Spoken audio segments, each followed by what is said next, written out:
तालुका अध्यक्ष रामधन पाटील कळंबे, सुधाकर दानवे, श्रीमती वंदनाताई हजारे, कमलाताई देठे, श्रीमती अंजनाताई वाकडे, संग्रामजी देशमुख, ज्यांनी आताच आपले उच्चार मांडले असे मागचे उपनगर अध्यक्ष मान्य शफीक शेठ, आमचे गटनेते नसीमजी पठाण, सुदामरावजी शिंदे, आमचे ज्येष्ठ नगरसेवक शब्बीरजी कुरेशी, गंगाधरराव कांबळे, जालन्याहून आलेले आमचे अर्जुनराव घोंगडे, लक्ष्मणराव ठोंबरे, नितीनजी शिवणकर, उपस्थित असले या शहराचे शहराध्यक्ष नईम सर, कदीर बापू, मदर शहा, समीम मिर्झा, इकबाल इजाज भाई, उपस्थित असलेले श्रीरंग पाटील,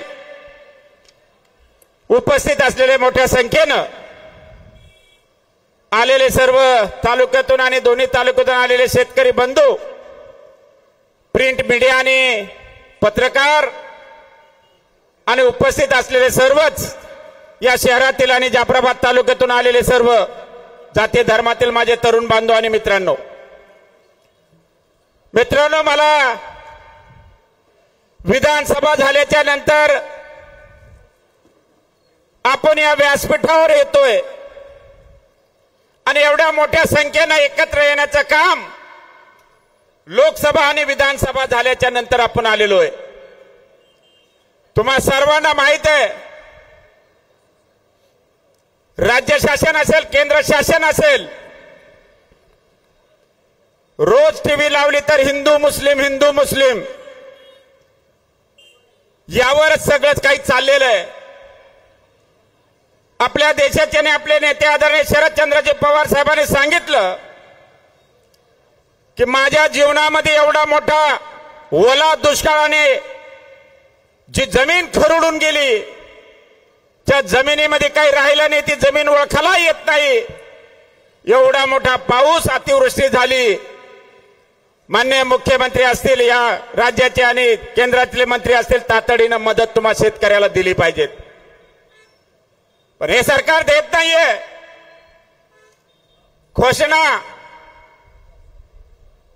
घोषणा छान, वासना घाण। रोज ऐकलं तर यांच्या घोषणा सुंदर वाटत्या, पण वासना घाण आहे। शेतकऱ्याच्या पदरामध्ये काही पडणार नाही अशी भावना आता निर्माण झालेली आहे। आताच रोहितदादाने सांगितलं, पंजाबमध्ये बाढ आली आणि त्या पंजाबमध्ये शेतकऱ्याला तिथलं सगळं वाहून गेलं, गावाचे गाव पुरामध्ये वाहून गेले आणि त्या पंजाबमध्ये काही नसताना, छोटंसं राज्य असताना, महाराष्ट्र राज्य सदन आहे, जीएसटी असेल, उद्योगधंद्यामध्ये सर्वात नंबर 1चं हे राज्य आपलं महाराष्ट्र राज्य आहे। त्यामध्ये करप्शन मध्ये सुद्धा या राज्यात आल्यामुळे करप्शन मध्ये 1 नंबरला आता झालेलं आहे। पंजाबच्या सरकारने तिथल्या जनतेला जर 50,000 रुपये एकरी किंवा हेक्टरी अनुदान देत असेल, तर एवढं मोठं सदन राज्य असताना इथं 8,500 काही चर्चा चालू आहे, अजून आपल्या पदरात काही आलेलं नाहीये, अभ्यास चालू आहे, हम स्टडी कर रहे। यामुळे दिवाळी होऊन जाती की काय? पण माननीय प्रदेश अध्यक्ष साहेब, भैया साहेब, लंके साहेब, माझ्या तालुक्यामध्ये 3-4 मोठ्या नद्या आहे। पाऊस पडला त्या रोजी सकाळी 6 वाजता मी केळणा आपलं तोळा पूर्णा नदीवर लिमगावर गेलो, त्या पुलावरून 8 फूट पाणी चालू होतं, शेतीमध्ये पाणी गेलेलं आहे। त्या भागातला पूर्ण शेतकरी त्या पाण्यामध्ये हातघाईवर आलेला आहे आणि यानंतर केळणा असेल, पूर्णा असेल, गिरजा असेल, मोठ्या नद्यामध्ये पाऊस आल्यामुळे ते पाणी जमिनीत त्या शेतामध्ये गेलं, नाल्यामध्ये परत ते नाले भरून आले, त्या नाल्याचं पाणी म्हणजे त्या नदीचं पाणी, वड्याचं पाणी सुद्धा शेतात गेलं। मग शेतकऱ्याची कपाशी खालचे बोंड सडले, शेतकऱ्यांची कपाशी पिवळी पडली, सोयाबीन तर ते पाहू नका। मी परवा मुरतड आणि या भागामध्ये फिरलोय, शेतात सोयाबीन मध्ये कमरा इतकं, गुडघे इतकं पाणी तुंबलेलं आहे। कपाशी गेली, तुमचं सोयाबीन गेलं, मक्का सोंगून टाकली, मक्काला सुद्धा खाली कोंब फुटले। ते म्हणते नाही, भोकरदन जाफराबाद तालुक्यामध्ये अतिवृष्टी झाली नाही आणि पाणी पडलाच नाही. आपले तरुण तडफदार आमदार साहेबांना सांगितलं, अरे राजे, पुलावर उभा आहे का? पुलापासून बाजूला आहे, नदी भरून चालली, पण आपल्यावर काही पाणी पडला आणि वर पाऊस पडला. आता मला सांगा, वर पाऊस झाला ना आपल्याकडे झाला नाही का? झाला का नाही? वर हात करून सांगा, झाला. मग असे लोकप्रतिनिधी असेल लंके साहेब, तर आमची वाट आता लागलेली आहे. पण आता तुमच्या हातात होतं लोकशाही. या देशाचे शिल्पकार भारतरत्न डॉक्टर बाबासाहेब आंबेडकरांना मजबूत घटना दिलेली आहे. त्या घटनेमध्ये कुठं गडबड झाली? महात्मा गांधी साहेब चालले का काय चालले तुम्हाला सगळ्याला माहिती आहे. आणि त्याच्यात आपल्या पक्षाचा आणि माझा बिस्मिल्ला होण्याचं काम झालेलं आहे. असो, ते झाल्याच्या नंतर पुन्हा आपण संघर्ष सुरू केला आणि त्या माध्यमातून शेतकरी वल्ला दुष्काळ जाहीर झाला पाहिजेत, ही प्रमुख मागणी आहे. शेतकऱ्याचा कोरा सातबारा झाला पाहिजेत, ही सुद्धा आपली प्रमुख मागणी आहे. शेतकरी आता कर्ज भरू शकत नाहीये. रब्बी पिकाला जर पुन्हा त्याला पेरायचं ठरलं आणि बँकेत गेला तर त्याचं पहिलं त्याच्यावर कर्ज आहे, तो भरू शकत नाहीये, त्याला पुन्हा कर्ज देत नाहीये. ही दयनीय अवस्था या मतदारसंघामध्ये साहेब झालेली आहे. पण ते म्हणतात या तालुक्यामध्ये साहेब, या शहरामध्ये मला जवळ 30 वर्ष झाले मी राजकीय क्षेत्रात काम करतोय. आमचा भोकरदन जाफराबाद रस्ता आहे, आम्ही पंचायत समितीमधून मिरवणूक काढून आता या आक्रोश मोर्चाच्या माध्यमातून येतोय. या बाजूचे आणि काही या बाजूचे दुकान आहे, खालच्या दुकानामध्ये 3 फूट 3.5 फूट 4 फूट पाणी. आता छपेक शेट्टा सांगितलं, अनेक गरीब आहे, काही मीडियम आहे, आत्ताचे खाऊन पिऊन व्यवस्थितरित्या बिझनेस करायला लागले होते. त्या दुकानात पाणी शिरलं आणि खालचा पूर्ण माल त्यांचा गेलेला आहे. दानवे साहेब म्हणजे खासदार आणि माजी खासदार साहेब यांचा दौरा झाला, त्याच्या अगोदर आमचा झाला. आम्ही सगळेजण त्या वरच्या कॉलनीत, रफिक कॉलनी असेल, 3-4 कॉलनीमध्ये फिरलो. त्या घरामध्ये सुद्धा पाणी गेलं. नगर परिषदच्या माध्यमातून ते नाले छोटे, पाणी आता मोठा पडतो आणि ते पाणी पडल्याच्या नंतर नाल्यावरून जातं आणि ते गरिबाच्या घरामध्ये जातं. गरिबाचा संसार त्यामध्ये उद्ध्वस्त होतोय. या पद्धतीने या दुकानामध्ये आणि अनेक घरामध्ये पाणी गेलेलं आहे. पण इथल्या नगर शिवोनं, तहसीलदारानं, एसडीएम साहेबानं, कलेक्टरनं, कमिशनरनं, राज्याच्या मंत्रिमंडळातील मंत्र्यानं, इथले लोकप्रतिनिधी आमदारानं अजून काय आदेश दिले नाही. पंचनामे करा आणि यांना मदत झाली पाहिजे. कोण आपला वाली आहे? विकास झाला म्हणतात, तिथं काय विकास झाला? विकास झाला साहेब सकल रावसाहेब पटेल दानवे आणि संतोषराव दानवेंचाच विकास या तालुक्यात झाला आहे. झाला की नाही? एकदा साहेबाला वर हात करून सगळे सांगा, खरं आहे का खोटं आहे? काय विकास कोणाचा झाला नाहीये. जो निवडून जातो तो गब्बर होतोय. साहेब, या तालुक्यामध्ये सांगायला जर ठरलं तर 3 दिवस ते 7 दिवस लागेल. पण काही मुद्द्यावर मी तुम्हाला सांगतो, या दुष्काळाच्या माध्यमातून, आक्रोश मोर्चाच्या माध्यमातून आमची पंचायत समिती आहे. आमच्या पंचायत समितीमध्ये ग्रामसेवकचा बीडीओ, डायरेक्ट बीडीओ, ग्रामसेवक डायरेक्ट बीडीओ रहमानबाई. असे जर रामदास रोडे साहेब तिथं माणसं बसवले तर तुमचं आमचं काय? याच्यावर काही इलाज करणार आहे की नाही? छोट्या आका आणि मोठ्या आका.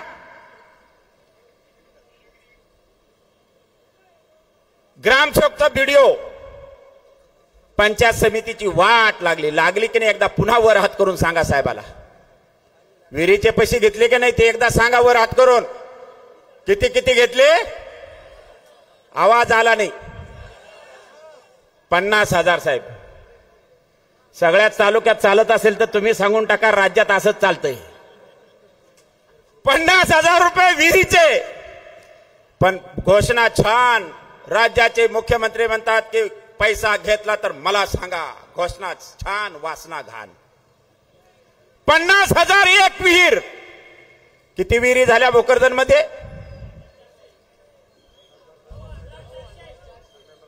खासदार साहेब आमचे तुमच्याकडे काय आहे काही माहिती? पण तुम्ही काहीतरी असं सांगा किती विहिरी झाल्या. तर या पद्धतीने इथं जवळजवळ 6-7 हजार विहिरी झाल्या. मग 50,000मध्ये कोण आहे? छोटे आका मोठे आका, म्हणजे आपले चालू आमदार आणि माजी खासदार, हे त्यामध्ये हात त्यांचे काळे झालेले आहे का नाही तुम्हाला सांगतो. अधिकाऱ्याची काय मजा आले पैसे घेण्याची? घेऊ शकता का अधिकारी पैसे? मी 15 वर्ष 12-12.5 वर्ष काम केलं. माझ्या राज्यामध्ये मी तुम्हाला विहिरी दिल्या. यामध्ये काही असतील, काही आता वारले असतील, काहीचे मुलं आणि त्यांचे नातू पंतू असेल. मी विहीर दिली. अण्णासाहेब भालेराव तुम्ही अध्यक्ष होता, 1 रुपया लागला? माझ्या राज्यामध्ये एका विहिरीचे सिंगल रुपया घेतला असेल तर वर हात करून सांगा की चंद्रकांत दानवेनं सुद्धा इथं असंच लुबाडलं होतं. आणि इथं असते. मग त्यानंतर साहेब गोठे, किती गोठ्याचे रेट? जयंता 30,000. साहेब गोठ्याचे रेट 30,000. पारदर्शक काम चाललं. आमच्या आमदार साहेबाच्या बातम्या मी वाचतो चांगल्या. पत्रकार बंधू, पंचायत राज कमिटीचे अध्यक्ष म्हणते पारदर्शक कारभार भोकरदन मध्ये चालू आहे. आता कसला पारदर्शक आहे? 1,50,000 विहीर, गोठ्याचे 30,000.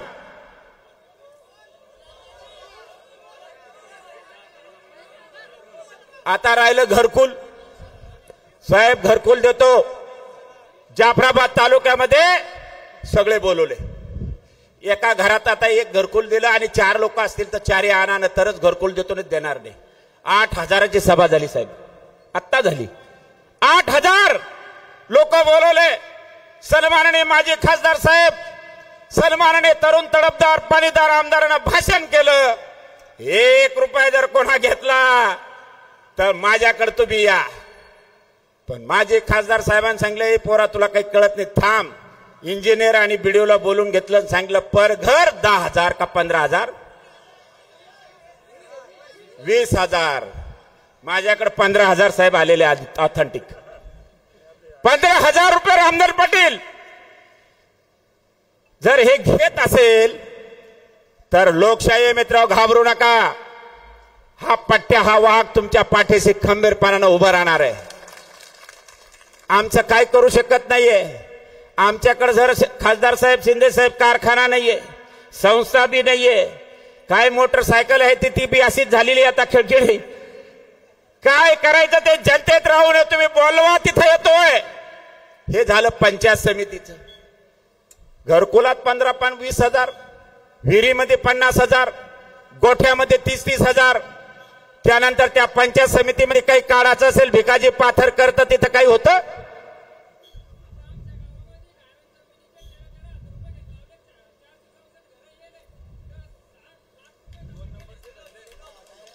तर या पद्धतीने काम येतात.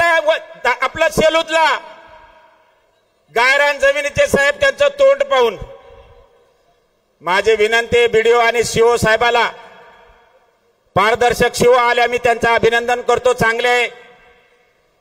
पण काही जर गडबड झाली साहेबाच्या बैठकीत बसून तर पुन्हा सांगता येत नाही. धसाळ हे झालं पंचायत समिती. साहेब आता तुम्हाला सांगतो तहसील. काय परिस्थिती तहसीलची? साहेब आम्ही झोपात पाय उच्चारतो, 7-12 आमच्या नावानं आहे का दुसऱ्याच्या नावानं झाला? सकाळी पाहावं लागतं की चंद्रकांत पुंडलिकराव दानवेच्या नावानं आहे की झाला दुसऱ्याच्या नावानं.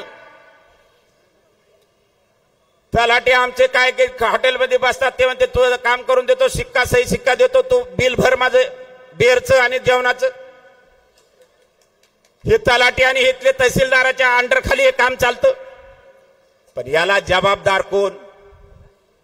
भावी आपले आमदार, आत्ताचे आमदार आणि माजी खासदार हे जबाबदार आहे मित्र. हे जर चांगले असले तर हा कुठलाही धंदा तहसीलमध्ये चालत नाहीये. साहेब हे तर झालं, पण वर्ग 2 ची जमीन 1 मध्ये जोरात सपाटा लावला. मला कळतं, तुम्हालाही कळतं. आमचे महेशजी बसेले पत्रकार ज्येष्ठ, सामन्याचे का दिव्य मराठीचे म्हणजे चांगले मोठे. आता मला कळतं आणि त्यांना कळतं. तिथं पोलीस क्वार्टर, तिथं तलाठी सजा. 70-75 वर्षापासून साहेब ती जागा वर्ग 2ची 1 मध्ये करून घेतली या छोट्या आकानं मोठ्या आकानं. महबूब भाई मला वाटलं बीड मध्येच आहेत की काय, इकडं त्याच्यापेक्षा मोठी. भैया साहेब पण याला कोणी तुम्ही काही करू शकत नाहीये. लोहा लोहे को काटताय, त्याला काटण्यासाठी तुम्ही फक्त पाठीशी राहा. पुरून उरण्याचं काम चंद्रकांत दानवेने राष्ट्रवादी काँग्रेस पार्टी केल्याशिवाय सोडणार नाहीये. हे झालं तहसीलचं. अंधाधुंद कारभार चालू आहे आता आमचे. वाळूए जर दादाचा आणि भाऊचा फोटो लावला डॉक्टर साहेब तर दारू बोगस विका. काय म्हणते त्याला, कुठली कुठली दारू, एक ती कोणती चपटी बाबासाहेब, शिशी ती कोणती म्हणते तिला, भिंगरी देशी, तिला डुप्लिकेट काही दादा सांगतात. म्हणजे रावसाहेब पाटील डुप्लिकेट करा आणि विका, काम मागू नका. हॉटेलवर दारू विका, 2 नंबरचे धंदे चालू करा. ह्यो धंदा या तालुक्यात चालू आहे. तहसीलच्या हातात काही राहिलेलं नाहीये. आणि म्हणून माझ्या कलेक्टर मॅडम हे कडे आलेले आहे, त्यांनाही निवेदन दिलेले आहे. आणि आपण एक शिष्टमंडळ या तालुक्यातलं जाणार आहोत आणि त्यांनाही सांगणार आहोत, हे तुमच्या हाताच्या बाहेर गेलं तर पुन्हा नेपाळ व्हायला काही वेळ लागणार नाहीये. तुम्हाला माहित आहे नेपाळमध्ये काय झालं? अरे नेपाळमध्ये खाल्लं, करप्शन केलं, सगळे मंत्र्याचे आणि मुख्यमंत्र्याचे पंतप्रधानाचे बंगले जाळून टाकले. थोड्या दिवसात कायदा हातात घेतल्याशिवाय जनता राहणार नाहीये. हे सुद्धा इशारा मी तुम्हाला या निमित्ताने देतोय साहेब. त्यानंतर झालं आमचं पोलीस स्टेशन. चांगले अधिकारी काही, पण इथं आल्याच्या नंतर ते सुद्धा बिघडून जातात. आखे काय चाललंय इमानदारीनं सांगा. पोलीस स्टेशनला गेले, दादाकडे जातो का, भाऊकडे जातो का, मग त्यांचा फोन आणतो का? मग तयार काही 107 आम्ही करत नाही. खोट्या केसेस 302, 307, छेडछाडीच्या, कोणता ते पोस्का, ह्या कोणाच्याच बापाला ह्या केसेस आतापर्यंत या तालुक्यात माहित नव्हत्या. महेशजी पत्रकार बंधू, पण ह्या केसेस माहित व्हायला लागल्या. काय राहिलं पोलीस स्टेशनचं सुद्धा अंधाधुंद कारभार. पहा तिथं पाहल्या जात नाही मित्रांनो, एवढा अंधाधुंद कारभार या मतदारसंघामध्ये चालू झालेला आहे. आणि म्हणून याला कुठंतरी आळा आणि मूठ माती द्यायची असेल तर आपल्याला एकत्र यावं लागेल. हाक मारली तेव्हा 500, 1000, 2000, 3000, 4000, 5000 मोठ्या संख्येनं एकत्र यावं लागेल.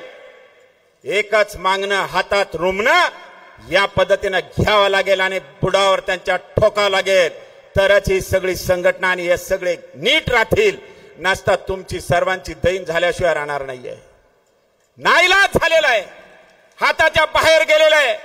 अतिवृष्टी झाली आणि पहिले जे नद्या होत्या या नद्याचं पात्र बदललं आणि दुसरीकडून पात्र झालं. तसं या सरकारमध्ये सगळे कर्मचारी अधिकारी सुद्धा आता व्यवस्थित नाहीये. पण माझ्या तालुक्यामध्ये चांगले होते पण आता बिघडलेले. माझी विनंती, लोकप्रतिनिधी चांगले कामं करा. अरे तुम्ही चांगले कामं केले तर तुम्हालाही लोक पुन्हा डोक्यावर घेतील. अरे तुम्ही जर चांगले कामं केले तर लोक आले नसते. गंज ताकद लावली साहेब काल परवापासून. बाप एका मतदारसंघात तर पोरगा एका मतदारसंघात, मुलगी एका मतदारसंघात तर आई दुसऱ्या मतदारसंघात. भावबंद सगळे खालचे. जसा वरबाप तसा वऱ्हाड. लग्नामध्ये वरबाप असतो तसं वऱ्हाड असतं. यांचं वऱ्हाड सुद्धा तसंच आहे. बसू नका, गाडीत बसला तर पगार बंद. मोटरसायकलवर जर मोर्चात गेला तर तो कारवाई. बोला वरुड साठवंताला.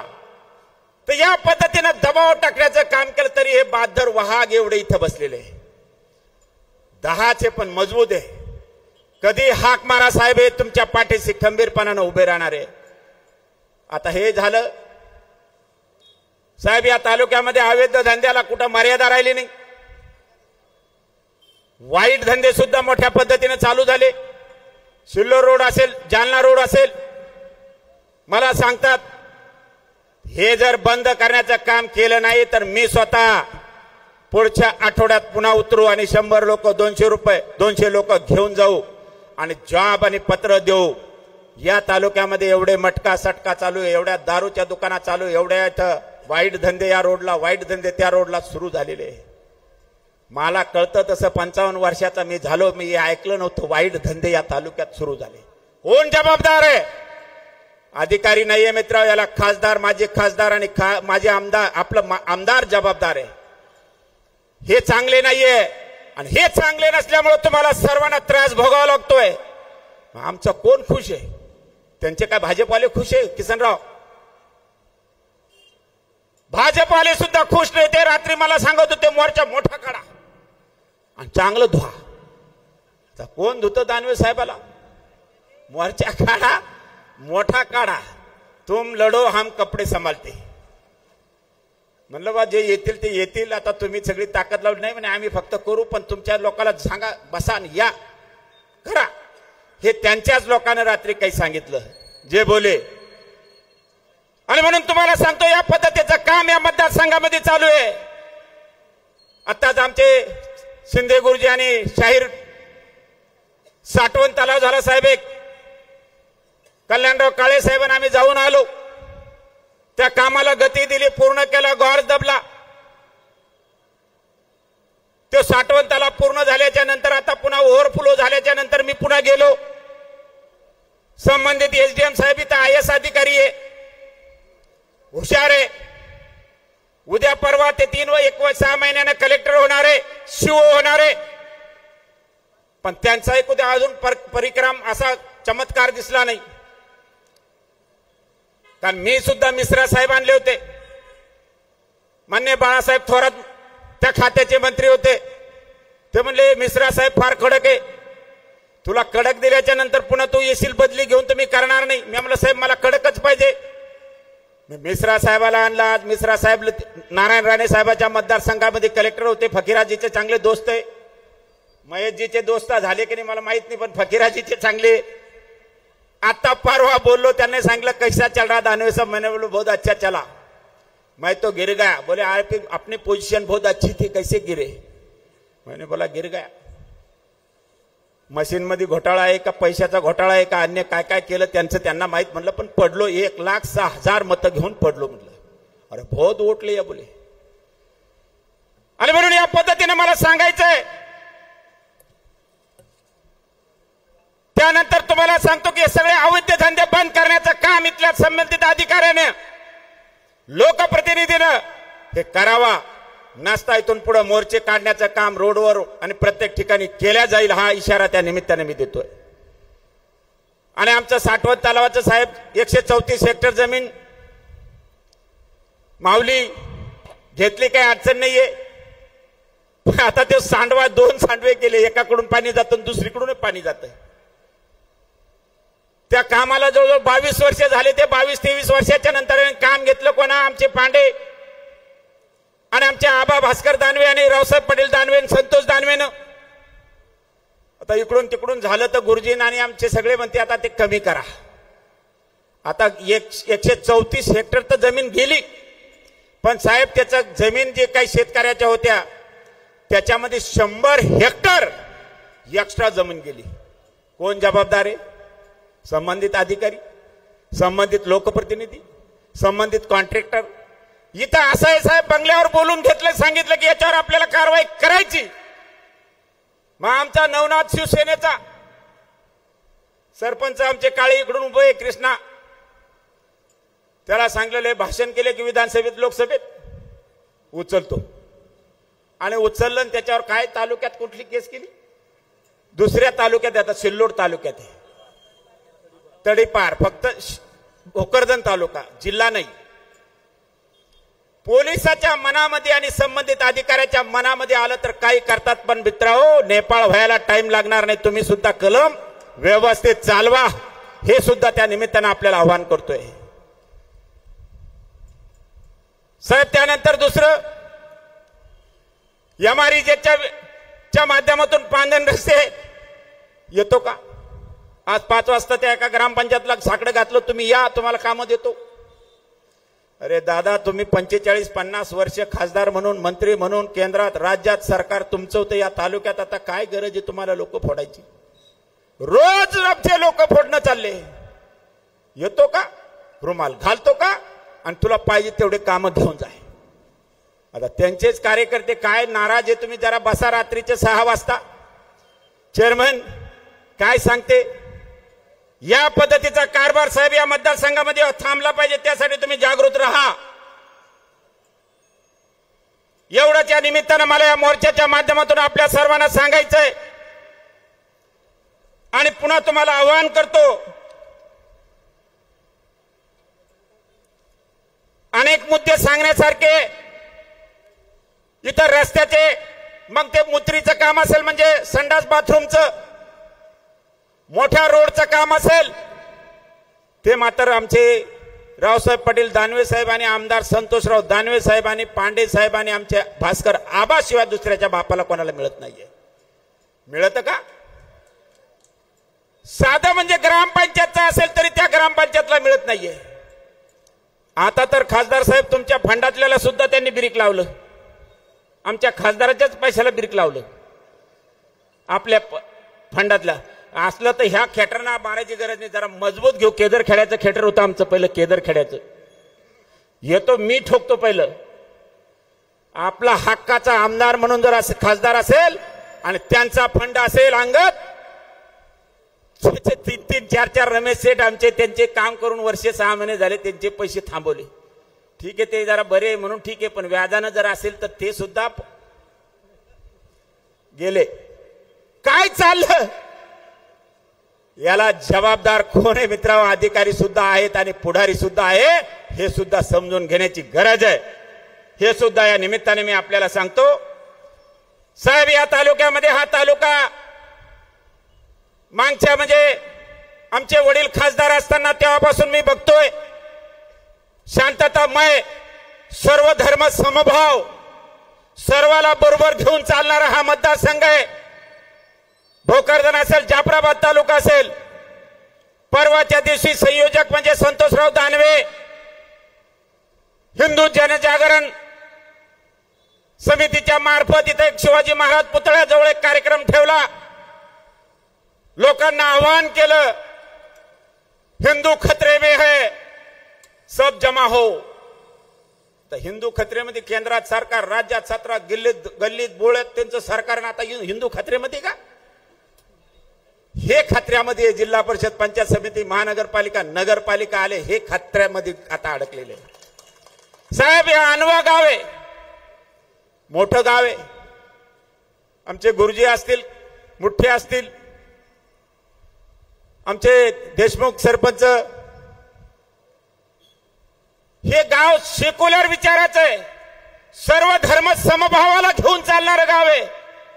घटना झाली आणि तेव्हा मी 4 वाजता त्या गावात गेलो आणि बसलो आणि बोललोय, साहेब त्यांचाच पी आहे, बैल दूध देतो म्हणल्याच्या नंतर तो 15 लिटर लिहून टाकतो. विचारत नाही तो बैल एका गाय एका म्हैस आहे. ते म्हणतो दादाचा आणि भाऊचा फोन आला, 15 लिटर दूध देतो बैल. साहेब, इथं तसंच चालू आहे. आणि तिथं त्यांनी सांगितलं त्या पियाला, सही कोण दोषी उसको पकडो. इमानदारीनं पियानं काम केलं, वर्दी घालून. त्यानं पकडला वडगावकर, काय नाव, नंदू वडगावकर.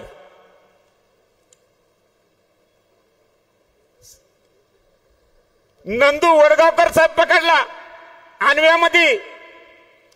आणि पकडल्याच्या नंतर सांगितलं नाही, आणि सीसीटीव्ही कॅमेऱ्यामध्ये आलेला आहे. आता दानवे साहेबाच्या वरून काही झालं, यांची झाली पंचायत. त्यांनी सांगितलं नाही आता सोडा त्यांनाच. लगेच दुसऱ्या तिसऱ्या दिवशी सोडलंय. आणि इथं तुमचे संग्राम जगताप साहेब आमदार आले. थोड्याच दिवसात त्यांचं पदार्पण भाजपमध्ये आहे अशी वाटचाल मला कळते, समजते थोडंफार. दादाला धक्का द्यायच्याच मागे आहे. तर या पद्धतीने त्यांनी भाषण केलं. माझा तालुक्यामध्ये हा अत्यंत सेक्युलर विचाराचा हे शहर आहे. दानापूर असेल, गोदरी असेल, सांगी असेल, धावडा असेल, अनवा असेल, जिथं मुस्लिम पॉप्युलेशन ज्यादा आहे तिथे सुद्धा शांततेने सगळे राहतात. पण काही नाही, आम्ही सगळे छोटे आका मोठे आका भांडणं लावायचं काम करतोय. आणि त्या आणव्यामधलं इथं भाषण केलं ते एक महाराज आणि आमचे संग्राम जगतापनं, अत्यंत मी त्यांचा तीव्र शब्दात निषेध करतोय. चांगली गोष्ट ही नाहीये. त्या कार्यक्रमाला आपले आमदार साहेब तिथं आलेले होते. त्यांनी म्हणायला पाहिजे होतं, त्यांनीच पकडायला लावलं होतं ते. आणि पुन्हा दलबदलूपणानं बदलायचं आणि त्याला पुन्हा सोडायचं, हे काही व्यवस्थित नाही. याचा सर्वात प्रथम निषेध करतोय. अशा घटना जर झाल्या तर पुन्हा शफीक शेठ तुमच्या पाठीशी खंबीरपणानं उभं राहण्याचं काम करू.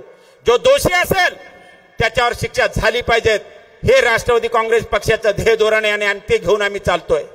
या पद्धतीनं काम करतोय. साहेब, खूप मोठ्या पद्धतीत पाऊस पडला आणि आता पाऊस पडल्यामुळं या शेतकऱ्याला काही ना काही मिळालं पाहिजे. राज्य शासन अजून काही देत नाहीये आणि राज्य शासनातून घेण्यासाठी तुम्ही सांगा, तिथं आम्ही मोठ्या संख्येनं या मतदारसंघामधून येऊ. आणि आमचा मतदारसंघ हा अत्यंत गरीब, कष्ट करणारा, 18 पगड जाती धर्माला बरोबर घेऊन चालणारा हा मतदारसंघ आहे. कसले तरी चुकून पायात पाय गुंतून निवडून आलेले काही लोकांतून निवडून आलेले नाहीये. आजही लोक त्यांना म्हणतात की कसे आले साहेब तुम्ही निवडून आलेले. फिरल्याच्या नंतर 10-20 कार्यकर्ते जमा होतात आणि सांगतात की वाईट झालं. आता झालं, पण नाईलाजे त्याला पुन्हा तोंड द्यायचे आणि पुढे जायचं. या आक्रोश मोर्चाच्या माध्यमातून मी आपल्या सर्वांना विनंती करतो की येणारी पंचायत समिती आहे, जिल्हा परिषद आहे, नगरपालिका आहे, आपल्याकडे 3 इलेक्शन आहे. आपापल्या मतदारसंघामध्ये फिरा, जा. साहेब, मी वैधानिक विकास मंडळाचा सदस्य असताना 25-15 असेल अन्य हेडमधून इथं पैसे आणून फार मोठे कामं केलेले. सगळ्या गावामध्ये कामं माझ्या हायकरी एकदा पुन्हा हात वर करून सांगा साहेबाला. एक गाव असं नाही, एक तांडा वस्ती नाही की तिथं पोहोचलेलो नाहीये. बळजबरी मी काम देतो तो इस्टिमेंट, ते आता इस्टिमेंटचे 10% देतो का 20% देतो का? बांधकामाची भी मी परेशान होतो. साला मी काय केलं ना आता काय चाललंय.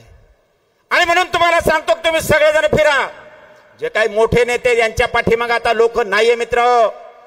भारतीय जनता पार्टीचे नेते गळगंज अब्जधीश झालेले साहेब या मतदारसंघामध्ये, त्यांना लोक पाडणार आहे. आणि जो गरीब आहे, सरंगदर चेअरमन, अशा लोकांना मनगड धरणारा, रस्त्यावरून चालवणारा कैलासवासी RR आबाचं भाषण मी ऐकतोय. ते म्हणले की जो गरीब आहे त्याचा मनगड धरील त्याला लोक निवडून देणार आहे.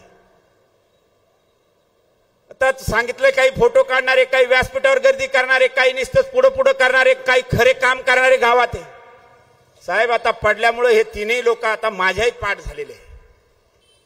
आणि म्हणून तुम्हाला सांगतो तुम्ही काम करा, लोकांपर्यंत जा. मी तुमच्या कामात सुखदुःखात सहभागी होईल, तुम्हाला मदत करेल. येणाऱ्या काळात मला मतदान करा हे सांगा. तुम्हाला जनता पुन्हा इथं पंचायत समिती भोकरदन आणि जाफराबाद मध्ये राष्ट्रवादी काँग्रेस पक्ष आणि महाविकास आघाडीचा सभापती बसू आणि तुमचे राहिलेले काम पुन्हा त्याला गती देऊ, हा शब्द त्या निमित्ताने मी आपल्याला देतोय. मित्र, संजय गांधी निराधारचं सुद्धा तसंच आहे. सगळंच असं चालू आहे. हे आपल्याला कुठंतरी थांबायचं असेल त्यासाठी तुम्ही सर्वजण एकत्र येणं काळाची गरज आहे. आणि असेच एकत्र येत राहा ही विनंती या माध्यमातून मी तुम्हा सर्वांना करतोय. मोठ्या संख्येने तुम्ही आलेत. मान्य लंके साहेबाचं, शिंदे साहेबाचं, भैया साहेबाचं आपल्याला भाषण ऐकायचंय. कोणी उठून न जाता त्यांचे सर्व विचार घेऊन आपापल्या मतदारसंघामध्ये जा. आणि या सरकारनं दिलं नाही कधी आपल्याला वला दुष्काळ. त्या दुकानदाराच्या दुकानामध्ये पाणी आणि घरामध्ये पाणी गेलं, त्यांना भरीव निधी आणि 7-12 कोरा केला नाही तर पुन्हा हातात रुग्ण घेऊ आणि यांना ठेचण्याचं काम करू. एवढंच या निमित्तानं आपल्या सर्वांना सांगतो. मोठ्या संख्येनं एवढा दडपण असताना तुम्ही आज आलात. आज आणि उद्या माजी खासदार रावसाहेब दानवे साहेब 1 गोळी घेत होते तर 2 गोळ्या घेतल्याशिवाय त्यांना झोप येणार नाही. आणि त्यांच्या कार्यकर्त्याला रात्री मग कसे तो या गावातून आले त्याला झापल्याशिवाय राहणार नाही. एवढंच त्या निमित्ताने पुन्हा एकदा आपल्याला सांगतो. आणि म्हणून तुम्हाला सांगतो, जिथं कमी तिथं आम्ही तुमच्या पाठीशी खंबीरपणानं उभे राहू हा शब्द देतो आणि इथं थांबतो. धन्यवाद. जय राष्ट्रवादी.